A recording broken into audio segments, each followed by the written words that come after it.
इसके अलावा दरियाए सतलुज पाकपतन के मकाम पर खतरनाक सैलाबी सूरत हाल अब भी बरकरार है। सैलाबी पानी की सतह 1.5 लाख से जायद क्यूसेक रिकॉर्ड की गई है।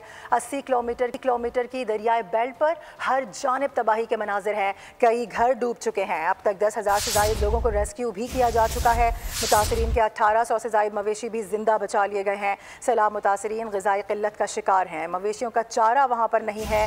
तैयार फसलें तबाह हो चुकी हैं। रेला कई हिफाजती बंद तोड़कर रिहायशी आबादियों में दाखिल हो गया है। दरियाए सतलुज जो कि बिखरा हुआ है, पाकपतन का मकाम बताया जा रहा है। इस वक्त खतरनाक वहाँ पर सैलाबी सूरत हाल है। सैलाबी पानी की सतह 1.5 लाख से जायद बताई जा रही है। 1.5 लाख क्यूसेक से जायद बताई जा रही है। 80 किलोमीटर की दरियाई बेल्ट पर हर जानिब तबाही के मनाजिर हैं। घर डूब चुके हैं। ज़मीनें ज़ेरे आब आ चुकी हैं। खड़ी फसलें वहाँ पर बर्बाद हो चुकी हैं। मुतासरीन के 1800 से जायद मवेशी भी जिंदा बचा लिए गए हैं। लोगों को वहाँ पर रेस्क्यू किया जा रहा है। सब्सक्राइब करें और बेल दबाएं ताकि कोई खबर रह न जाए।